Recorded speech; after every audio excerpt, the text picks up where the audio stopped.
Hey, salut tout le monde, j'espère que vous allez bien, j'espère que vous êtes en forme. Aujourd'hui on se retrouve pour une toute nouvelle vidéo. Je vais vous présenter 3 casques audio que vous allez pouvoir utiliser dans votre quotidien. Si vous êtes à la recherche de casques audio, vous êtes d'ailleurs sur une très bonne vidéo parce que c'est 3 casques audio qui sont d'une très bonne qualité que vous allez pouvoir utiliser pour justement votre téléphone, votre ordinateur portable, peu importe quel appareil, tant qu'il y a du Bluetooth, votre télé par exemple, avec une très bonne écoute, avec une bonne réduction de bruit. Alors c'est pas forcément sûr que vous avez une grosse réduction de bruit, mais c'est quand même déjà très sympa, c'est déjà très cool aussi. Alors, on va mettre les points positifs et les points négatifs forcément aussi de ces casques. Ils sont très bien, c'est du Audio Technica, vous avez aussi du Sony, et pour le dernier ça sera les AirPods Max qui sont sortis il n'y a pas si longtemps que ça non plus. C'est tout à fait récent, ces 3 appareils justement, ces 3 casques que vous allez pouvoir justement utiliser dans votre quotidien si vous en êtes justement à la recherche. Ce que je vous invite avant juste que la vidéo commence à mettre un petit pouce bleu et à vous abonner à la chaîne, ça fait toujours plaisir et ça soutient, merci beaucoup. Et vous pourrez bien sûr retrouver les liens en description de ces 3 produits directement. On est parti pour l'Audio Technica, donc l'Audio Technica M50XBT2. Donc oui, c'est un petit peu long, mais c'est ça, c'est celui-là. Vous l'aurez en description bien sûr de toute façon. Donc c'est un casque Audio Technica qui justement remplace la version précédente, donc le BT normal, et draine justement son lot de nouveautés qui est justement incroyable. Vous allez voir qu'il a déjà un meilleur support de codec qui est pris en charge, donc qui a été bien pris d'ailleurs. De nouveaux microphones, que ce soit pour la conversation, une meilleure autonomie qui a été revue à la hausse aussi, une charge rapide qui a été pas mal revue aussi. Donc son signal sonore est justement très bon, vous allez avoir quand même quelque chose de très correct. En plus vous avez justement tous les boutons sur les côtés, hein, donc il est noir, donc vous allez avoir quelque chose de quand même très confortable. Et justement ça vous évitera quand même pas mal de choses aussi. Faut le savoir, justement...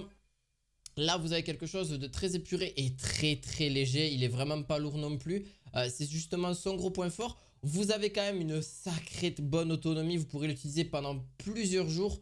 En plus, il tient environ 50 heures au maximum. Et d'ailleurs, pendant les tests que j'ai pu voir sur pas mal de vidéos, etc., ils ont fait des tests pendant plus de 53 heures. Et dites-vous, et à 50% du volume, bien sûr pas à 100% parce que bon, bah forcément, ça dépend de vous. Ça dépend de chaque utilisation et de chaque utilisateur. Donc il a fallu un peu plus de 3 heures pour recharger justement la batterie de ce casque justement, et justement pour offrir justement une autonomie de fou. Enfin en vrai vous avez quand même une 50aine d'heures d'autonomie. Donc franchement si vous le rechargez même au bout de 10 minutes vous avez 3h30 d'autonomie. Il reste quand même très confortable, vous avez quand même une très bonne basse. Vous avez aussi un son quand même très clair. Il n'y a aucun problème aussi. Alors, je ne vous vends pas forcément du rêve. On fera aussi les points négatifs aussi. Je vous rassure aussi. Mais il y en a quand même très peu. Vraiment. D'ailleurs, vous avez un bon contrôle au niveau de chaque commande. Même s'il manquerait un petit truc après, j'en reparlerai juste par la suite.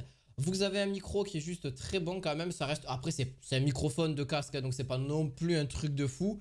Mais si vous le voulez, d'ailleurs, ce casque vous permet d'activer le retour audio du microphone. Donc, vous pourrez vous entendre comme quand vous avez un micro, etc., quand vous présentez votre voix, etc. Là, vous pourrez quand même avoir un retour micro si vous le souhaitez. C'est pas obligatoire, vous pouvez le désactiver ou l'activer. C'est un petit bouton qui est un petit peu en plus. Voilà, cette vidéo risque d'être assez longue, hein, donc je t'invite à mettre un petit pouce bleu avant aussi, quand même, ça fait plaisir. On va bientôt passer au deuxième produit, mais juste pour les aspects négatifs, en vrai, il n'y a pas grand-chose parce qu'il est super à l'aise au niveau. Alors, c'est vraiment... Ça s'épouse vraiment bien. C'est justement les boutons de contrôle un peu intuitifs. Voilà, il y a un peu de chipotage, mais c'est un peu de chipotage en vrai. Mais franchement, il y a beaucoup de choses qui est juste très bien. Il est super bien équilibré au niveau son. Les basses sont relativement corrects. C'est pas non plus ce qu'il y a de mieux, mais ça reste super correct. Vous, bien sûr, vous l'avez en description. 191 € pour son prix. Pour le deuxième produit. Le deuxième produit, c'est le Sony. Voilà, le Sony que j'avais déjà présenté. C'est son petit frère, le XM3. Là, c'est le WH-1000XM4 que vous avez. Donc, c'est un casque Bluetooth aussi, qui est quand même vraiment sympa. Vous avez donc, il est d'une couleur beige. Bon, après, vous pouvez l'avoir aussi d'une autre couleur, il me semble aussi. Vous pouvez l'avoir noir. Vous pouvez l'avoir aussi... Alors là, c'est mon téléphone. Mais vous pouvez aussi l'avoir noir, mais vraiment noir. Avec le logo en or dessus. Mais bon, voilà, il existe de 2 couleurs différentes, on va dire. Donc là, c'est vrai qu'il y a quand même pas mal d'aspects négatifs aussi. Moi, je dirais que c'est son prix en vrai, mais parce que par rapport à son côté... Alors, celui-là, c'est pareil. C'est un bon casque que vous pourrez promener partout. Vous pouvez ranger vraiment dans votre sac et tout. Les oreillettes, elles se plient, bien sûr. Elles peuvent même se pencher, si vous voulez, enfin, sur les côtés. Les oreillettes, je parlais. Pareil, niveau confort, on est quand même sur quelque chose de très confortable. Après, voilà, c'est pas non plus un truc de malade, mais franchement, au niveau de la prise en main, au niveau si vous voulez pas quelque chose voilà, de très... au niveau de la qualité, voilà, enfin, ça reste quand même correct. Alors oui, donc c'est pareil, vous avez un câble mini jack de 3,5 mm qui est donné avec de 1,2 m fourni avec le casque. Justement, un adaptateur, voilà, pour les prises en avion, etc. Si vous souhaitez, si le Bluetooth ne marche pas si bien que ça. Donc il est doté justement de... Alors là, c'est vraiment très aspect technique, mais justement d'une bonne qualité sonore. Donc en Bluetooth de 40 000 Hz et en filaire de 4 à 40 000 Hz si vous le souhaitez. Donc en LDAC, voilà. Bon, je vais pas aller plus loin parce que vraiment, sinon je vais vous perdre. Mais voilà, c'est quelque chose qui est quand même pas mal du tout. Alors par contre, il n'y a pas la PTX. La PTX, c'est une technologie qui quand même permet d'avoir très très peu de latence entre la musique. Alors encore moins... parce que moi qui ai pu tester ça, c'est vraiment d'avoir une meilleure latence pour les téléphones en général. Là, pour vous dire, ils ont fait la plupart que je vois, en tout cas au niveau des tests, ils ont fait des tests sur pas mal de téléphones. Ça reste super correct. Vous avez aussi une application qui est dédiée avec de chez l'application Sony Headphone qui va vous permettre de configurer justement un équaliseur de bande avec 9 presets pour ajuster le son comme bon vous semble. Après, très pratique, très sympa justement pour améliorer un petit peu les basses, jouer un petit peu sur ça. D'ailleurs, il existe aussi d'autres applications, hein. J'en ai pas forcément parlé pour Audio Technica parce qu'il n'a pas forcément d'application spécifique, mais vous pouvez trouver des applications qui vous changent un petit peu tout ça sur le téléphone. Surtout, je sais que la plupart des casques aujourd'hui, justement sans fil, sont beaucoup utilisés avec le téléphone. Et là, je peux vous conseiller justement de l'utiliser que avec votre téléphone ou avec une tablette, etc. C'est vrai, ou sur télé si vraiment vous voulez pas faire de bruit autour de vous. Ça peut être utile aussi, mais bon voilà. Ou un téléphone, ou un PC portable à la rigueur. Donc vous avez une autonomie quand même de 30 heures. Le casque peut monter jusqu'à environ 38 heures, mais selon le constructeur, mais bon, avec de l'écoute justement sans réduction de bruit. Là, vous avez quand même une réduction de bruit quand même qui est vraiment sympa si vous l'activez dessus. Donc, vous n'entendrez pas les gens autour de vous et ça, c'est quand même un sacré plus aussi. Il n'est pas très imposant que ça, il est quand même relativement discret. Vous avez une touche aussi pour l'arrêter, pour le démarrer, etc. Ouais, il a quand même bien baissé de prix aussi, juste pour en reparler, il est à 279 €. L'Audio Technica, il est à 191 €. Mais il a quand même pas mal baissé de prix. Ça a permis justement d'ailleurs d'avoir quand même quelque chose d'un peu plus correct. Il était aux alentours, pour vous dire, hein, sincèrement, il était aux alentours de 300-350 € il y a quelques mois de ça. Et là, vraiment, aujourd'hui, il est un petit peu moins cher. Alors, c'est pas pour que vous puissiez en profiter. C'est à vous de voir, bien sûr. C'est à vous de faire votre propre avis. Mais c'est quand même, justement, je pense, pour moi, l'un des casques entre les trois que je vous présente, quand même quelque chose de correct. Alors, bien sûr, les trois sont extrêmement bien. Si vous recherchez un petit peu le milieu, ça reste vraiment bien. Si vous voulez quelque chose aussi de léger, il n'y a pas de souci de ce côté-là. Vous avez donc bien sûr de quoi changer le son, etc. Ça va tout se passer sur le téléphone et au niveau de l'application en général. Sur le casque, vous n'avez pas forcément trop de commandes. Par contre, il est vachement bien optimisé, ça il faut le dire. Il est très bien optimisé pour Amazon Alexa et Google Assistant. Si vous souhaitez, bien sûr, vous avez un micro pour les appels téléphoniques qui est disponible. Alors, c'est pas... Voilà, ça reste un micro pour Bluetooth qui est largement très bien, qui est très très cool aussi. Bien sûr, alors pour justement, pour les points positifs, vous avez un son très chaleureux, la meilleure réduction de bruit sur le marché qui se fait à l'heure actuelle. Vous avez aussi donc du coup un Bluetooth voilà, multipoint, etc. que vous pourrez utiliser. Vous avez l'application avec de nombreuses fonctionnalités, ce qui fait un gros plus. Vous avez quand même une autonomie relativement grande, une trentaine d'heures. Ça reste relativement correct. Bon, après voilà, le côté un petit peu relou, bon bah c'est son prix qui est quand même relativement un peu élevé et l'absence d'APTX pour certains, voilà, c'est un petit peu dommage, mais voilà, c'est un petit peu de chipotage aussi. Mais voilà, on ne peut pas forcément lui reprocher grand chose. Il reste très confortable, il reste très sympa.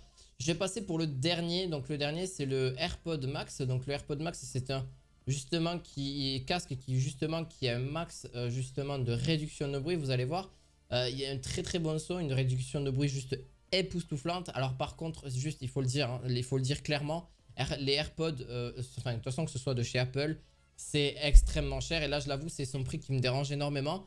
Quasiment 500 € à débourser pour un casque. Alors ça, c'est à vous de voir après si vous êtes vraiment dans l'écosystème Apple. Il s'adapte super bien dans l'écosystème Apple, ce qui est totalement normal. Il est sans fil aussi. Juste, ben voilà, c'est son petit côté que, voilà, que j'aime un peu moins. Par contre, très transparent. Voilà, mode transparent exceptionnel. La simplicité d'Apple, voilà, ce qui vous fait qu'il est vraiment simple. Vous pouvez le mettre aussi sur Android, il n'y a pas de souci, il sera reconnu directement. Mais voilà, celui-là, il est vraiment fait pour vraiment l'écosystème un petit peu Apple, pardon. Ces points négatifs au niveau de ce... Juste après je continuerai avec les points positifs bien sûr. Filaire en option c'est dommage mais il faut que ce soit payant. Donc c'est en option donc il faut que vous payiez un câble etc supplémentaire ou quelque chose de plus. Pas d'utilisation passive donc sans batterie. Donc ça c'est un petit peu dommage. La durabilité qui questionne surtout au niveau du... Voilà, il y a quand même quelque chose qui ne va pas. Même l'autonomie je dirais qui est un peu amoindrie. Donc à vous de voir, mais moi je trouve que c'est quand même pas forcément le meilleur casque. Alors il en fait partie, mais je trouve un peu quand même qu'il a pas mal d'aspects négatifs. Je voulais quand même en parler pour voir un petit peu avec vous parce que moi je suis quand même aussi pas mal Apple. J'aime beaucoup certains produits d'Apple qui sont très bien. Par contre, on n'a rien à leur reprocher en termes de qualité sonore, hein. Ça c'est clair. Moi pour moi j'ai rien à reprocher là-dessus. Il a quand même un poids de 384 grammes, ce qui est quand même pas négligeable non plus. Le poids est quand même assez gros aussi, mais bon après les technologies sont quand même au rendez-vous. Vous avez quand même quelque chose de très résistant. Ça c'est un plus aussi. La résistance elle est là. Mais c'est vrai que par rapport à ses prédécesseurs, le poids est quand même beaucoup plus élevé. Là vous avez 250 grammes. Là vous avez quelque chose de voilà 307 grammes aussi. Là on est quand même sur 384 grammes, ce qui est un peu plus lourd. Bon ça se ressent pas forcément non plus. Ça reste vraiment aussi léger. Voilà, il reste quand même un peu moins à s'accrocher au niveau de la tête. Il glisse un tout petit peu. Si vous n'avez pas forcément voilà, beaucoup de cheveux ou quoi que ce soit, ça a tendance un petit peu à glisser.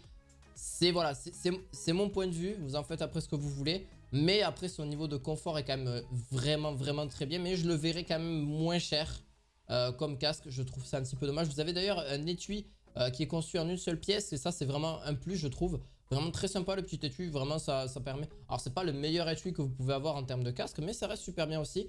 Donc, une margie de justement comme les AirPods. Vous avez juste à les mettre. Hop, ça c'est reconnu direct. Vous avez l'audio spatial avec. Alors là vraiment ça c'est vraiment un gros plus. Une réduction de bruit, la transparence qui est donnée avec. Désactive la réduction de bruit si vous souhaitez. Voilà, enfin vous pouvez faire des tas de choses si vous avez un produit Apple, enfin un téléphone Apple du moins. Vous pouvez voir en temps réel bien sûr la batterie etc. C'est logique.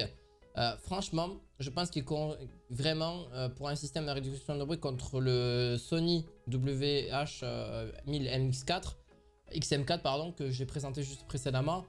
Ça lui fait un sacré concurrent quand même. Voilà, franchement, ils sont très redoutables en termes de ces deux. Pour moi, hein, bien sûr. Après, à vous de voir en fonction si vous avez déjà testé, si vous avez déjà pu les avoir sur la tête, etc. Mais l'AirPod Max, d'ailleurs, se met sur Windows 10 sans problème. Quelques secondes appuyées justement sur le petit bouton. Et ça est reconnu directement, même sur un Android, smartphone Android ou sur PC sous Windows 10, ça marche très bien. Bien sûr, il reste lié à Siri, hein, mais ne peut pas s'utiliser avec Cortana ou Google Assistant ou encore Amazon. Bref, tous ces trucs-là, vous ne pourrez pas forcément l'utiliser. Mais voilà, donc l'autonomie est pas si foufou, mais ça reste vraiment ce qu'ils disent. Ils ont préconisé à peu près 20 heures. Ça reste dans les 20 heures au niveau de l'autonomie. Donc, c'est ce qu'ils ont préconisé de base. Donc, on reste sur une bonne autonomie aussi, une vingtaine d'heures. Bon, c'est quand même très long. Sachez que moi, j'ai des écouteurs AirPods et je reste sur une vingtaine d'heures. Bon, après, j'ai un boîtier de charge aussi. C'est ce qui fait que justement, on a quand même une meilleure autonomie aussi. Mais voilà, après, je reste pas 20 heures par jour sur mes écouteurs pour écouter de la musique. Enfin, quoique, 20 heures, je rigole, je plaisante. Mais voilà, j'espère qu'en tout cas, cette vidéo vous aura plu. Ce que je vous invite à faire, bien sûr, c'est à me dire un petit peu ce que vous en pensez. Les liens, bien sûr, de ces produits sont en description. N'hésitez surtout pas. Je vous dis à la fois prochaine pour de nouvelles vidéos. À la fois prochaine. Ciao, ciao!